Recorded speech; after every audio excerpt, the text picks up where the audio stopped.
Inside every computer is a central processing unit, and inside every CPU are small components that carry out all the instructions for every program you run. These components include AND gates, which only allow electricity to flow to their output wire if all their input wires are on. The AND gates use tiny transistors to control the flow of electricity to the output wire. The electricity from another part of the computer flows in from the top and gets stopped at the first transistor unless its input wire is on. When that input wire turns on, it causes an electric field to form around a small piece of insulated metal.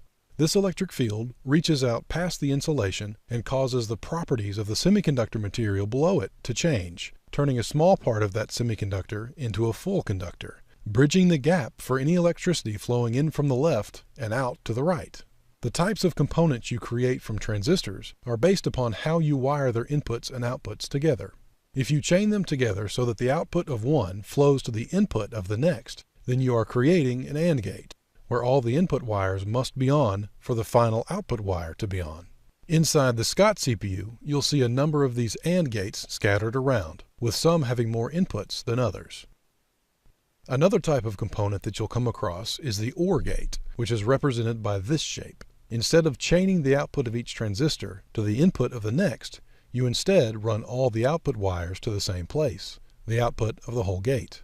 In this way, if any of the transistors have their input wire on, then electricity flows straight through them to the gate's output. You'll also see a number of these OR gates scattered around the Scott CPU. By the way, the Scott CPU comes from the book But How Do It Know by John Scott, which is available at his website, buthowdoitknow.com. It includes a great explanation of how computers work for beginners, and John was kind enough to allow his CPU design to be used in this video. The other basic component you'll see in any CPU, including the Scott CPU, is the NOT gate. The NOT gate uses a transistor to divert the electricity already flowing to the output of the gate to a ground wire, effectively short-circuiting the output wire, turning the output of the gate off if the input wire is on. There are a number of these NOT gates inside the Scott CPU, not only in the locations seen here, but also inside the other components. For instance, the stepper component is just a particular combination of AND, OR, and NOT gates, where the output wires turn on in sequence each time the input wire to the stepper turns on. This input wire comes from another small component called the clock, where the output wires turn on and off again very quickly in a steady pattern. The only other component used in this part of the CPU is the selector, formed from another combination of AND, OR, and NOT gates that turn on one of several output wires depending upon what input wires are on at the moment.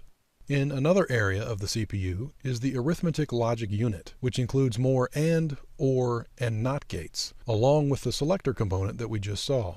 There are a few other components in the ALU, like the exclusive OR and the NOR gate, but these are just made from the same OR gates we saw earlier, along with some AND and NOT gates. In other videos, we'll see how these components work together to process instructions sent to the CPU. This has been a brief look at what's inside the CPU.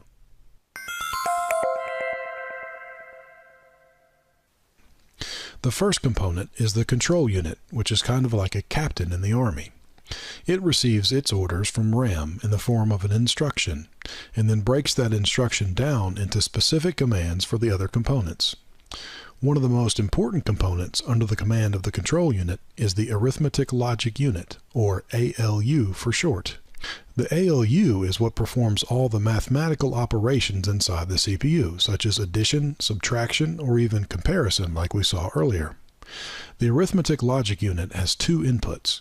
We'll label them input A and input B, and assume they are two numbers from some previous load instructions. Now we might want to add those two numbers together. The control unit receives that instruction from RAM and then tells the ALU what type of operation to perform. The ALU performs the operation and then outputs the answer. Sometimes, though, depending upon the type of instruction, the output from the ALU can actually be ignored. For instance, if you have a compare instruction, the ALU doesn't need to output an answer. Instead, it just needs to tell the control unit how the two numbers compare to each other. For this, the ALU uses what are called flags, and they help the control unit decide what to do when it receives the next instruction, like jump if, which we'll see later. For now, though, let's say that we are working with an instruction that does produce an output. Where does that output actually go? Well, the 8 wires coming out of the ALU would actually run to what is called a register. A register is a very simple component whose only job is to store a number temporarily. Registers act just like RAM, except they are inside the CPU, making them faster and more useful for storing a number temporarily while an instruction is being processed. When the ALU sends the output to the register, it won't actually be saved until the control unit turns on the register's set wire. The set wire is just like the one we saw earlier for RAM. When the set wire is turned on, the register saves whatever number is on its input wires. Once we have the output saved in the register, though, how do we get it back out? Well, when we are ready to move a number out of the register, we need another control wire called the enable wire that also runs from the control unit to the register. As soon as the control unit turns the enable wire on, the register will output whatever number is saved inside. The output wires of the register then connect to what is called the CPU bus. A bus, as we saw earlier on the motherboard, is simply a group of wires that connect multiple components inside a computer. On the bus are some other registers with their own set and enable wires. These may have numbers from previous instructions already saved inside. So the control unit will then turn on the set wire of the particular register that it wants to save that number to, and that number will be saved in that register. Afterward, the control unit will then turn off the enable wire from the first register and clear the bus. The 4 registers at the top are just used for storing numbers between operations, so they have output wires that go directly back onto the bus. So now we have moved a number from one register to another just by turning some wires on and off. That's the advantage of the bus, easily moving numbers between components. The disadvantage of the bus is that you can only have one number on it at a time. Because of this limitation, the arithmetic logic unit uses a temporary register for input B. When the control unit is processing an instruction involving the ALU, it will move one of the inputs to the temporary register. The temporary register has no need for an enable wire since it only outputs to the ALU and doesn't conflict with any other registers. The other input to the ALU comes directly from the bus. The control unit will enable another register, and that number will become input A to the ALU. That number stays on the bus until the ALU is finished processing the instruction. And so now there are 2 inputs to the ALU, and we're ready for the ALU to perform an operation. As we saw earlier, the control unit knows what operation to tell the ALU to perform because of the instruction it receives from RAM. The instruction itself is in another register called the instruction register. By the way, the input wires from the bus won't affect this register since the instruction was already saved in a previous step. This register, like the temporary register, also has no need for an enable wire since it just outputs to the control unit. Based upon this instruction, the control unit then tells the ALU what type of operation to perform.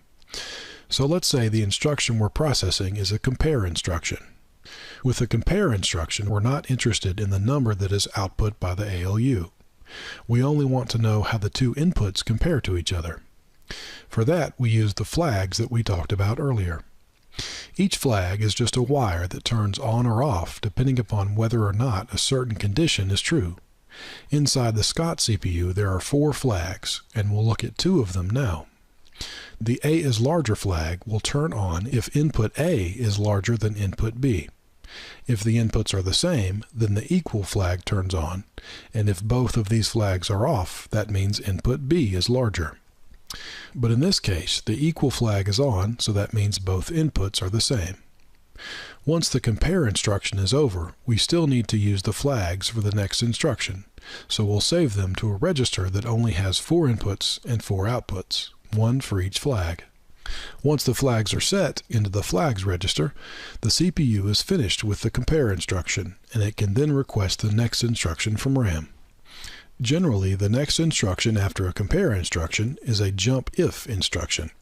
This combination of a compare and a jump if instruction, by the way, is very common in computer programming.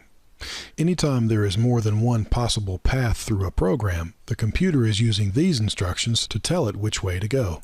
So now that we're finished with the compare instruction and our flags are saved in the flags register, we need to tell RAM that we're ready for the next piece of data, in this case the next instruction. So inside the CPU, another register that is very important is what's called the instruction address register. The CPU uses this register to know where the next instruction should come from in RAM. When the CPU is ready for the next instruction, it enables the instruction address register onto the bus. Eventually, the instruction address will flow to RAM, but it doesn't get there directly. There is an intermediary register called the memory address register, whose only job is to tell RAM what memory address the CPU wants next, since it won't always be an instruction.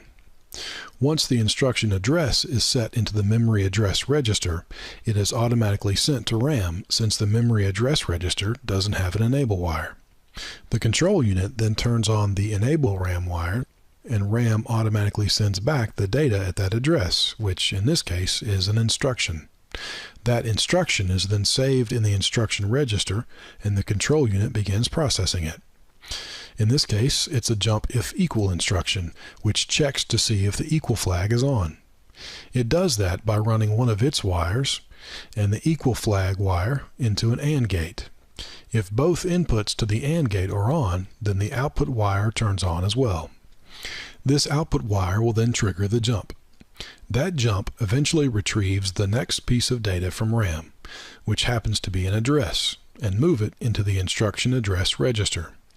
When the jump if equal instruction is over, the CPU then processes the instruction at that new address. At that new address may be some instructions that output the text "you guessed correctly" onto the screen, because now we know that the user guessed correctly. So we'll add the final 4 wires to our CPU, which are used to control the external devices like the monitor and the keyboard. We now have a nearly complete picture of what the Scott CPU looks like. Data moves around inside the CPU using the bus and is stored in each register according to how that data is going to be used. Each instruction that we have seen can be processed by the Scott CPU in about 6 clock ticks. Modern CPUs can process multiple instructions per clock tick, meaning that the computer you're using to watch this video is likely processing tens or even hundreds of billions of instructions per second. That phenomenal speed is accomplished by using more than one of each component and making sure that all the components are active as much as possible. This makes modern CPUs much more complicated than the Scott CPU, but they are still fundamentally doing the same things as the Scott CPU. So now let's zoom back out and we can see all the wires that run back out to the pins on the chip. On the right are the set RAM and enable RAM wires. On the top are the RAM address wires. On the bottom are the data wires that run to both RAM and the external devices. And on the left are the input-output control wires. So let's zoom back out to see the rest of the chip, and we'll put the cover back on the CPU. Hello everyone, and welcome to this video. We're going to be talking today about what a register is.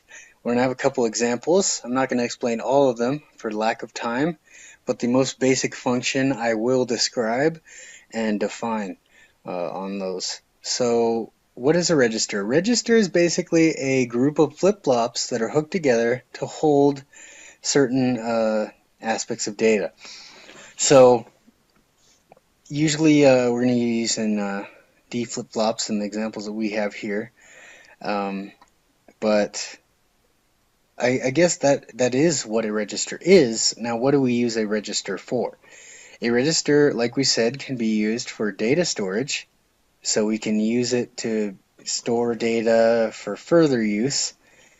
For instance, you can hold numbers in order to add them later, subtract them later, multiply them, or even display them on a LCD, for instance, if you have that kind of programming in your circuit or your processor. Data can also be transferred. Due to the fact that it is stored, it can be transferred from one register to another without losing the data.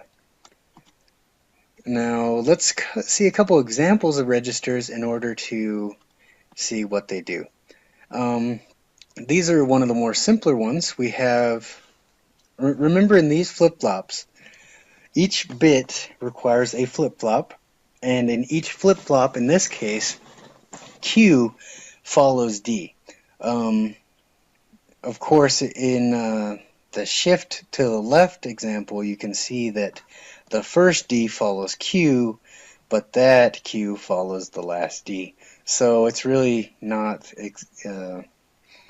that complicated of an issue. It's just Q will always become what D is. So D is the first state, and then you input it, and then Q outputs that. So we put in our first input there, and now we have the most significant bit to the least significant bit, which is x0. Remember, the clock does not affect really whether it shifts from left to right. It is the hookups between the D's and the Q's here. Now let's look at this register. This register is a loadable 1-bit register in that it has an input, the DN. It has a load switch that says, do I want to load the old value, or do I want to load in the new value? If load is 0, then it's going to take that Q, which is this is the old value, the register with the old value, and it will take that and it will say, okay, so that is the old value. Let's put the old value back into that register. Just keep cycling through. If it's 1, you're going to say, you know what? I kind of want this guy loaded in there, and that is going to be contained there, and it will wait for you to, it'll cycle back, and now it'll wait for you again to say, okay, do you want to load that new value back in again, or do you want to put an even newer value in? Now, once again, registers aren't the most complicated thing in the world, but they can get pretty complicated when you reach the capacity of a register file. So let's talk a little bit about that. A register file is an array, or basically kind of a string of registers together in one unit. So it can contain multiple numbers, and these numbers are going to do different things. They can be held together for math equations or for displays, as we said before. Here's an example. I couldn't really give you gate level just because this may become part of your final, and I don't want to give too much away there. But here we have a register file. We have 2 registers. Each register will hold a 4-bit, as we see from D0 to D3, it will hold a 4-bit number. And we see that the clocks are connected, and there is a write enable switch, which will allow it to be manipulated or moved or printed out on an LCD screen, or sorry, display. And those are the outputs. Now, generally, a register is going to be ALUs and muxes and other things are going to have registers because they also need to store data. But a register file may receive data that is stored in those functions and then be used to either be spit back into those functions, or it will be used in order to be shot to a display or just held there. For instance, if I were to have an ALU will have a register because it needs to hold a number. In the case of multiplication or something like that, it will need to have its own register file to store data. But let's say I want to take from the ALU and I want to spit into the register a 3, let's say, and I have a 6. So I would load a 3, and I would get a 3 from the ALU, and I would add the 2 3 with the ALU, making a 6, and then I would say, okay, you know what, I want to load the lower register with a 6, and I want to load the higher register with the same value I had before, and I will we'll spit that number to the ALU and add that together. 3 plus 6 would be 9, and that way you can do even multiplication if you want. You can do addition, subtraction, all through a simple use of a register file and an ALU. You would obviously need a mux for a bridge point, but that's kind of besides the point. Just remember, registers are for holding data, one flip-flop per bit. They can contain several options, including write enable. They can include a load function, an enable input function, a shift enable, and it really depends on the way that you'll design them. But just remember that what they're for is storage, and what they're used for is data transfer and storage, and that they all need to be on the same clock, and that D will follow Q in most cases. And I guess the best way to learn about them is just kind of using them and playing with them in Xilinx, which you probably won't have a ton of time for, but in the labs you will be able to learn what a register does and a register file does in your final lab. So good luck to all of you, and I hope this has been of some help. Registers are definitely going to be a useful thing in your career, whether it be in software design or hardware, whatever. So try and pay attention to this part of the course. MID is the processor register. In computer architecture, a processor register is a small amount of storage available as part of a CPU or other digital processor. Such registers are addressed by mechanisms other than main memory and can be accessed more quickly. Almost all computers, load store architecture, or not, load data from a larger memory into registers, where it is used for arithmetic, manipulated, or tested by some machine instruction. But cache is without doubt the most important thing you can have in your processor. It really does improve the performance of your system. Let me show you how it does it. Now we have a good little diagram here. There is processor, cache, cache controller and RAM. The cache can do something called reading ahead. Let me describe you what does that mean. Here in RAM, files are broken into little blocks, generally into 64 kilobytes blocks of RAM. Let's imagine we have opened a file, and we start reading it. The first thing the CPU does is to search for the file in cache, but of course the cache doesn't have it. That is called a miss. So in the second process the CPU goes to RAM and finds it in there, but it can bring over only one block at a time. So it grabs hold of that block, transfers it back to the CPU, and it starts working on it. And this is where the intelligence kicks in, because the cache controller makes a very good assumption that if I use that particular piece of code related to that file, I might need the rest of the code related to the file at some point very shortly in the future. So the cache controller grabs hold of the rest of the file and moves it to the cache. When indeed the CPU needs to find the rest of the information, it searches first the cache, and it finds it in there. That saves it from having to go to RAM at all.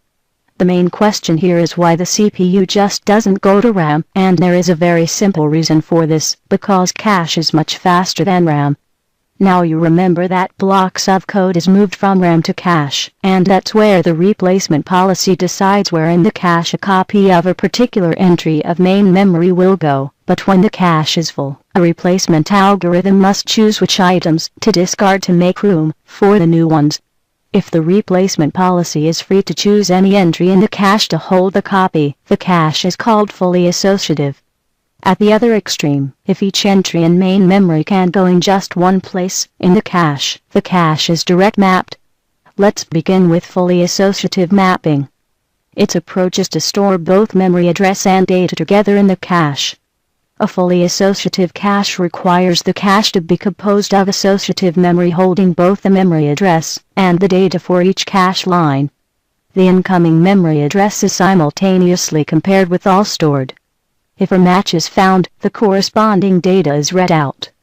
Single words from anywhere within the main memory could be held in the cache, if the associative part of the cache is capable of holding a full address. In all organizations, the data can be more than one word, that is, a block of consecutive locations, to take advantage of spatial locality. In the figure, a line constitutes 4 words, each word being 4 bytes. The least significant part of the address selects the particular byte, the next part selects the word, and the remaining bits form the address compared to the address in the cache. The whole line can be transferred to and from the cache in one transaction if there are sufficient data paths between the main memory and the cache. With only one data word path, the words of the line have to be transferred in separate transactions. The fully associate mapping cache gives the greatest flexibility of holding combinations of blocks in the cache and minimum conflict for a given size cache, but is also the most expensive. It requires a replacement algorithm to select a block to remove upon a miss, and the algorithm must be implemented in hardware to maintain a high speed of operation. As we said, there is another mapping method called direct mapping. The fully associative cache is expensive to implement. In direct mapping, the cache consists of normal high-speed random access memory, and each location in the cache holds the data at an address in the cache given by the lower significant bits of the main memory address.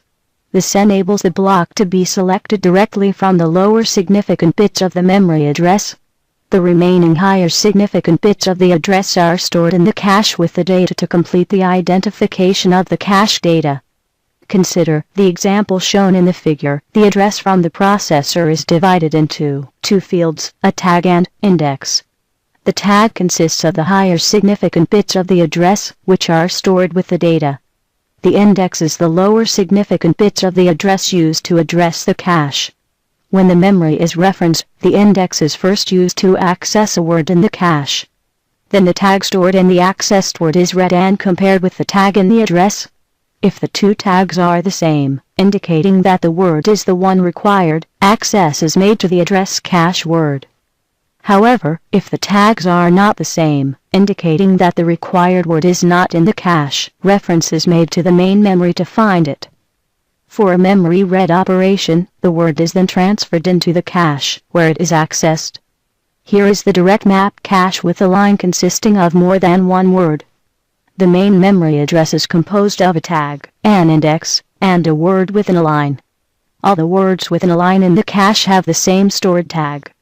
The index part to the address is used to access the cache, and the stored tag is compared with required tag address. For a read operation, if the tags are the same, the word within the block is selected for transfer to the processor. If the tags are not the same, the block containing the required word is first transferred to the cache. There is a third type of mapping called set associative mapping. Its scheme combines the simplicity of direct mapping with the flexibility of fully associative mapping. It is more practical than fully associative mapping, because the associative portion is limited to just a few slots that make up a set.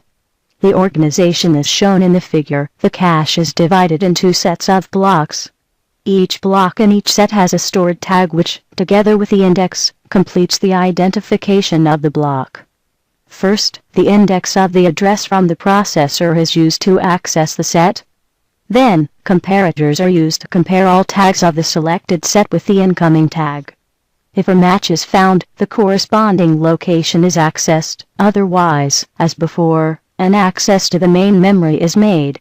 The tag address bits are always chosen to be the most significant bits of the full address, the block address bits are the next significant bits, and the word address bits form the least significant bits, as this spreads out consecutive main memory blocks throughout consecutive sets in the cache.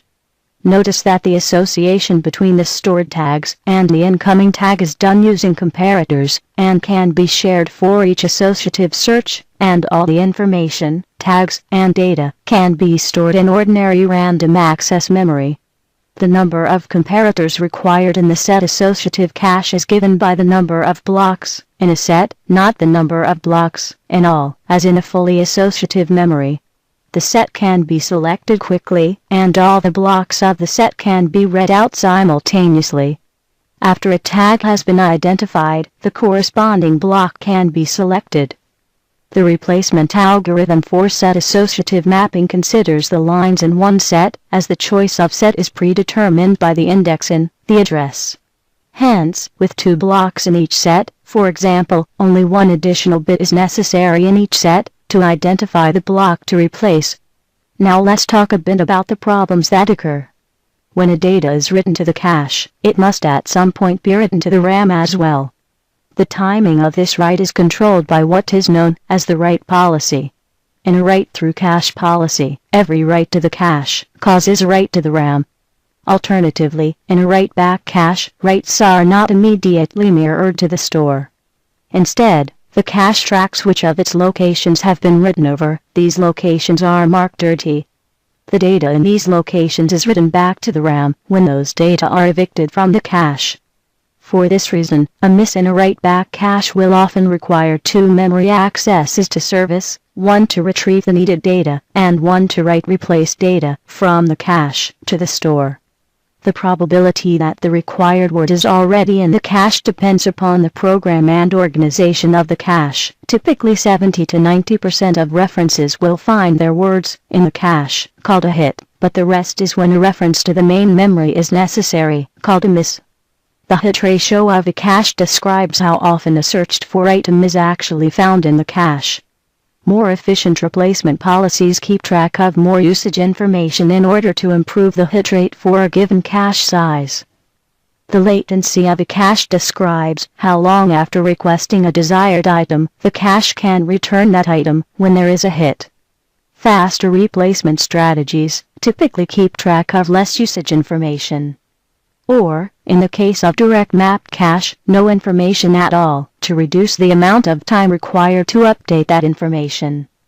The average memory reference time, as you can see, is a sum of the miss ratio multiplied with the time to make access to RAM, plus the time to reference the cache, if there is a hit, and last, some time for various secondary effects. If there is a hit in the cache, the first part becomes 0, and, as you can see, the memory reference time significantly drops. In other words, from top to bottom of the pyramid, every memory is a subset of the next in the hierarchy. The faster the memory is, temporary memory, and it's installed on the motherboard in the memory slots. A motherboard can have a various number of memory slots. The average motherboard will have between 2 and 4 of them. Memory slots come in different types, depending upon what type of RAM it accepts. For example, most motherboards have DIMM memory modules because it's the most common type to date. DIMM stands for Dual Inline Memory Module.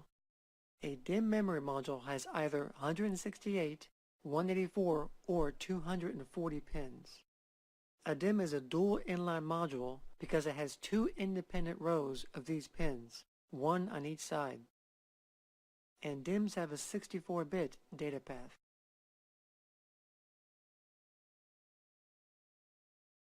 Another type of memory module is a SIM. SIM stands for Single Inline Memory Module. A SIM is an older technology and has since been replaced by the much faster DIMM. A SIM also has pins on both sides like a DIMM, but in a SIM, the pins are redundant, compared to a DIMM, which are independent. A SIM will either have 32 or 72 pins, and a 32-bit data path.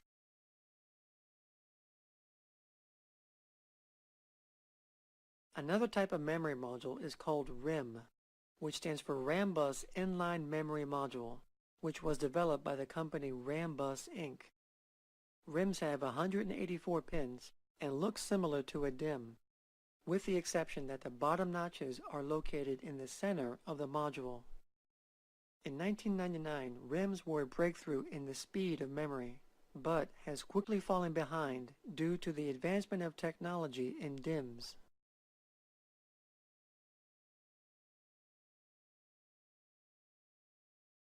Now the term 32 or 64-bit data path refers to the number of bits of data that are transferred in one cycle. The more bits that are transferred in one cycle, then the faster the computer will be. A single bit or 1 bit of data is the smallest form of data that the computer reads, because in the computing world, a computer only understands ones and zeros, which is represented by a single bit of data. Now there's also the term byte, and 8 bits is equal to 1 byte. So if a memory DIMM is rated to have a 64-bit data path, then that means that it has an 8-byte wide data path, or bus, because 64 divided by 8 equals 8. And if a memory sim that is rated to have a 32-bit data path, then that means that it has a 4-byte wide bus, because 32 divided by 8 equals 4. So that's why DIMMs are faster than sims. Now this information will be useful in an upcoming lesson on how we determine the exact bandwidth of memory modules.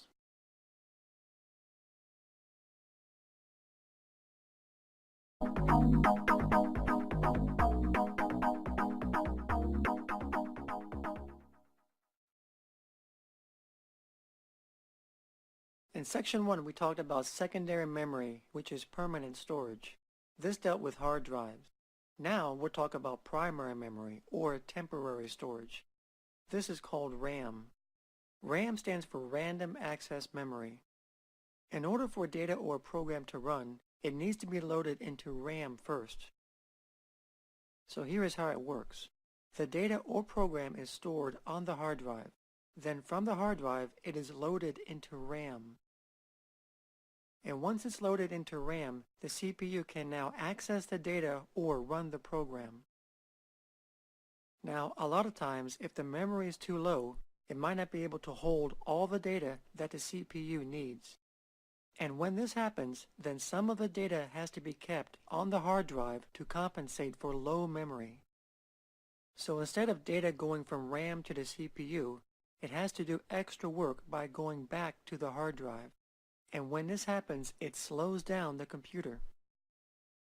So to solve this problem, all you need to do is increase the amount of RAM on the computer. And by increasing the memory, all the data can be loaded into RAM without the need of constantly accessing the hard drive. And the result is a faster performing computer.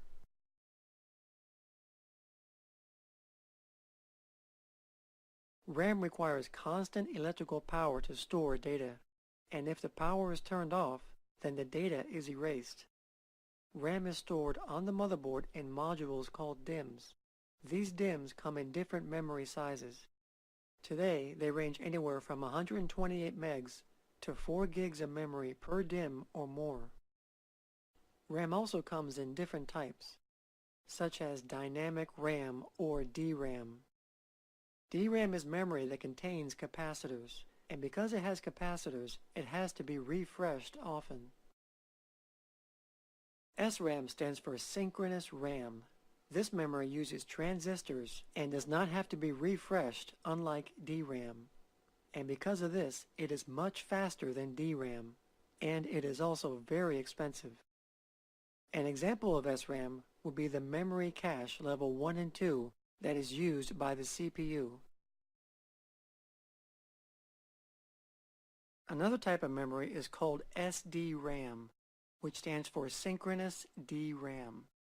This type of memory is what is used today in RAM DIMMs. The difference between SDRAM and DRAM is basically speed. The older DRAM technology operates asynchronously with the system clock, which basically means that it runs slower than the system clock because its signals are not coordinated with it.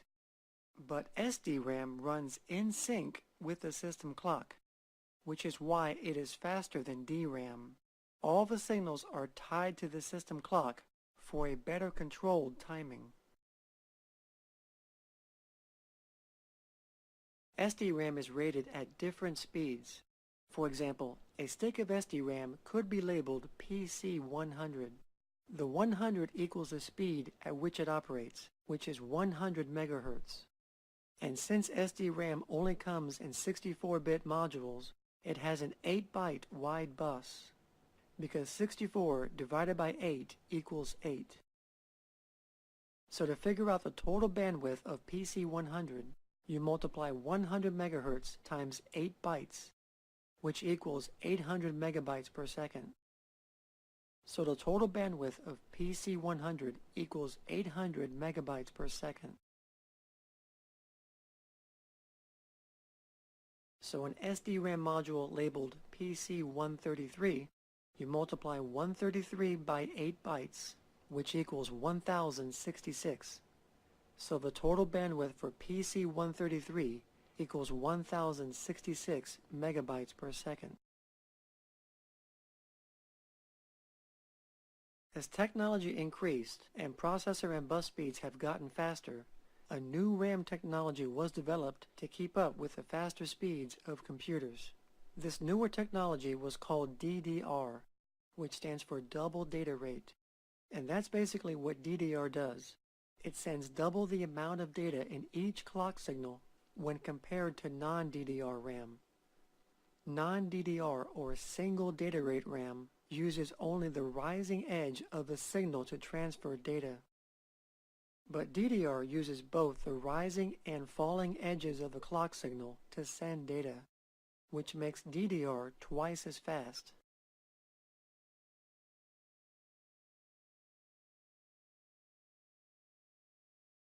DDR is also labeled differently than non-DDR RAM. Instead of including the clock speed in its name, like PC 133, where 133 equals the clock speed, DDR uses the total bandwidth instead. For example, a DDR DIMM labeled PC 2700, the 2700 is not the clock speed, but it's the actual total bandwidth. The clock speed for PC 2700 is 333 MHz. So 333 MHz times 8 bytes is rounded off to 2700 megabytes per second, which is where we get the name PC 2700.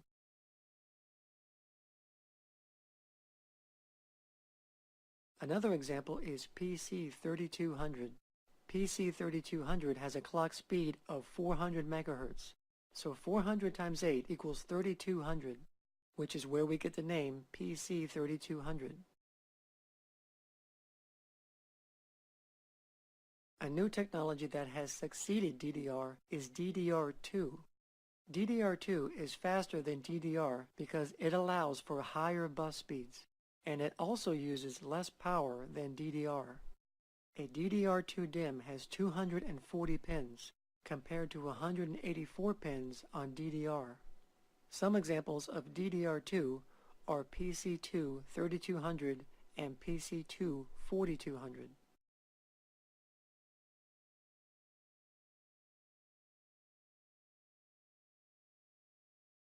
And the latest RAM technology is called DDR3. DDR3 is twice as fast as DDR2, with a bandwidth of over 12,800 megabytes per second. Like DDR2, a DDR3 DIMM also has 240 pins, but the notches in the DIMMs are in different places. So you can't put a DDR3 DIMM in a RAM slot made for DDR2. In fact, motherboards are made to support a certain type of memory, so you can't mix DDR1, 2, or 3 on the same motherboard. Some examples of DDR3 are PC3 8500 and PC3 12800.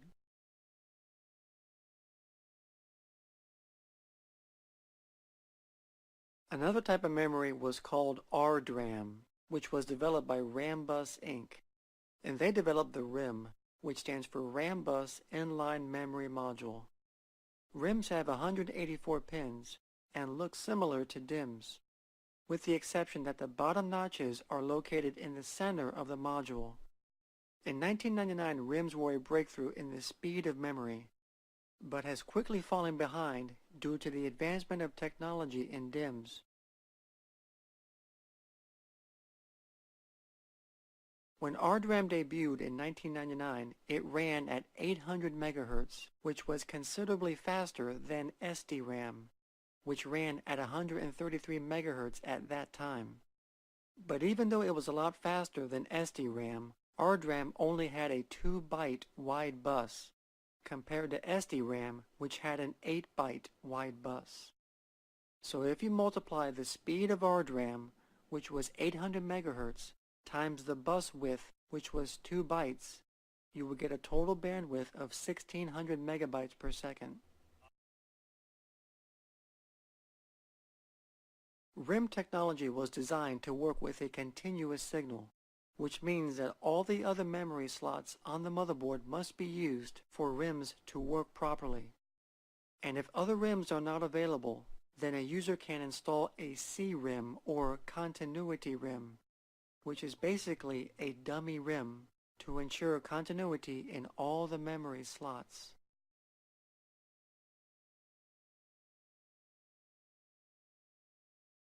To meet the higher demands of faster processors and memory controllers, a new technology was developed called dual-channel mode.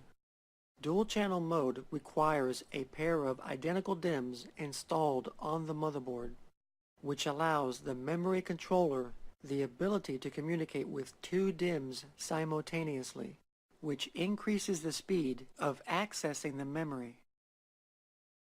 In order for dual-channel to work, the motherboard must be equipped to work in dual-channel mode, and the memory DIMMs must be identical to each other in speed,